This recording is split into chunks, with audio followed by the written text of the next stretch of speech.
Nagar one hospital కు DM&HO show cause నోటీసులు జారీ చేశారు. 2 రోజుల క్రితం వన్ హాస్పిటల్లో లిఫ్ట్ కేబుల్ తెగిన ఘటనలో మంత్రి అడ్లూరి లక్ష్మణ్ కుమార్ కి త్రుటిలో ప్రమాదం తప్పింది. ఆగ్రహంతో హాస్పిటల్ సిబ్బందిపై మంత్రి అడ్లూరి లక్ష్మణ్ చేయి చేసుకున్నారు. ఇంత నిర్లక్ష్యం ఏంటంటూ అడ్లూరి ఆసుపత్రి సిబ్బందిపై ఆగ్రహం వ్యక్తం చేశారు.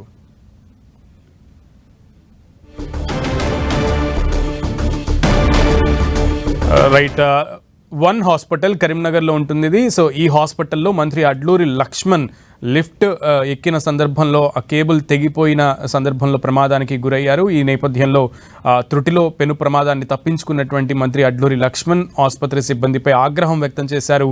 ఇంత నిర్లక్ష్యం ఎందుకు అంటూ కూడా సిబ్బందిపై తాను చేయి చేసుకున్నటువంటి దృశ్యాలు మనం 10 టీవీ స్క్రీన్ మీద చూస్తున్నాం. ఇప్పుడు ఆ ఆసుపత్రికి డిఎంఎన్హెచ్ఓ నోటీసులు జారీ చేసినట్లుగా తెలిసింది.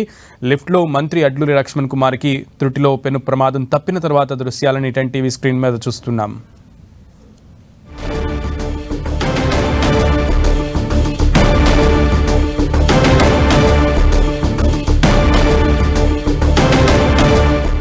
ఈ అంశానికి సంబంధించి మరింత సమాచారం మా ప్రతినిధి సతీష్ అడిగి తెలుసుకుందాం. సతీష్, వన్ హాస్పిటల్ కి డిఎంఎన్హెచ్ఓ నోటీసులు ఇచ్చినట్లుగా తెలుస్తోంది, అప్డేట్స్ ఏంటి?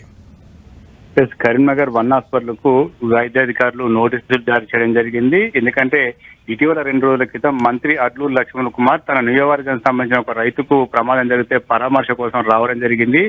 హాస్పిటల్కి వచ్చినటువంటి అడ్లూరి లక్ష్మణ్ కుమార్ లిఫ్ట్ లో 3rd ఫ్లోర్ కు వెళ్తుండగా ఒక్కసారి లిఫ్ట్ సంబంధించిన కేబుల్ తెగిపోవడంతో గ్రౌండ్ ఫ్లోర్ కు లిఫ్ట్ కింద పడిపోవడం జరిగింది. ఈ ప్రమాదంలో త్రుటిలో అడ్లూరి లక్ష్మణ్ కుమార్ బయటపడ్డారని చెప్పుకోవచ్చు. ఆ లిఫ్ట్ ఒకలా స్పీడ్ గా ఉండి కింద పడినట్లయితే ఆ మంత్రి అడ్లూరి లక్ష్మణ్ కుమార్ తో పాటు అతనితో ఉన్నటువంటి గన్మెన్, వ్యక్తిగత సహాయకులు తీవ్రంగా గాయపడేవారు.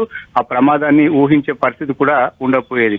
హాస్పిటల్ నిర్లక్ష్యం కారణంగానే ఇదంతా జరిగిందని చెప్పి ఆ లిఫ్ట్ లో నుంచి బయటకు వచ్చినటువంటి మంత్రి అడ్లూరి లక్ష్మణ్ కుమార్ ఆగ్రహం వ్యక్తం చేస్తూ అక్కడ హాస్పిటల్ కి సంబంధించినటువంటి సిబ్బంది పైన ఒక్కసారిగా ఆగ్రహంతో చేయి చేసుకోవడం జరిగింది. హాస్పిటల్ యాజమాన్యం ఎవరు కూడా స్పందించకపోవడం ఏంటి, ఇంత నిర్లక్ష్యం వ్యవహరిస్తూ పేషెంట్స్ కు ఏ రకమైనటువంటి వైద్యం అందిస్తారు, ఇదంతా కూడా నిర్లక్ష్యంగా వ్యవహరిస్తున్నారు, ఖచ్చితంగా దీనిపైన చర్య తీసుకోవాల్సిందే అని చెప్పి మంత్రి అడ్లూరి లక్ష్మణ్ కుమార్ అధికారులకు ఆదేశించడం జరిగింది. హాస్పిటల్ సంబంధించినటువంటి అనుమతులతో పాటు ఫైర్ సేఫ్టీ, ఇతర అంశాలపైన పూర్తి స్థాయిలో విచారణ జరిపి ఒక రిపోర్ట్ ఇవ్వాలి. ఖచ్చితంగా హాస్పిటల్ యాజమాన్యం నిర్లక్ష్యంగానే ఇది భావించాలని చెప్పి మంత్రి అడ్లూరి లక్ష్మణ్ కుమార్ అధికారులను ఆదేశించిన నేపథ్యంలో డిఎంహెచ్ఓ అధికారులు విచారణ జరిపి షోకాజ్ నోటీసు జారీ చేయడం జరిగింది. హాస్పిటల్ సంబంధించినటువంటి అనుమతులతో పాటు ఇటు రోగులకు సంబంధించిన తీసుకున్నటువంటి సదుపాయాలు, వైద్య సదుపాయాలు, అదేవిధంగా లిఫ్ట్ కావచ్చు, ఫైర్ సేఫ్టీ కావచ్చు, పార్కింగ్ కావచ్చు, ఇవన్నీ కూడా వివరాలు పూర్తి స్థాయిలో ఇవ్వాలని చెప్పి అధికారులు షోకాజ్ నోటీసులు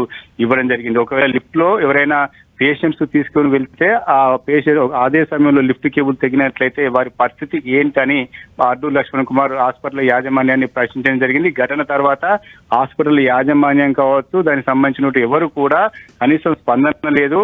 ఒక మంత్రిగా వచ్చిన తనపై ఇటువంటి రక్షణ లేకుండా, సేఫ్టీ లేకుండా హాస్పిటల్ నిర్వహిస్తున్నారు. ఇది భవిష్యత్తులో ఇబ్బందికరమైనటువంటి పరిస్థితి నెలకొంటుంది. ఇది కేవలం వన్ హాస్పిటలే కాదు, కరీంనగర్ లో ఉన్నటువంటి హాస్పిటల్ అన్ని కూడా కేవలం వైద్యాన్ని వ్యాపారంగా చేస్తున్నాయి. ఎవరైతే వైద్యులు ఉంటారో వారు కన్సల్టెంట్స్ కింద తీసుకొచ్చి రోగులకు చికిత్స అందిస్తున్నారు. అదేవిధంగా ఆర్ఎంపీలకు కమిషన్ బేస్ గా ఇస్తూ పేషెంట్లను తీసుకుని వచ్చి వారికి పూర్తి స్థాయిలో నాణ్యమైన వైద్యాన్ని అందించడం లేదని చెప్పి మంత్రి అడ్లూరి ఆగ్రహం వ్యక్తం చేసిన నేపథ్యంలో ప్రస్తుతం అయితే అధికారులు, డిఎంహెచ్ఓ అధికారులు విచారణ కొనసాగిస్తున్నారు. మరొక వైపు హాస్పిటల్ సిబ్బంది పైన మంత్రి అడ్లూరి లక్ష్మణ్ కుమార్ చేయి చేసుకోవడం మాత్రం చర్చనీయాంశంగా మారింది. Okay Satish, thank you.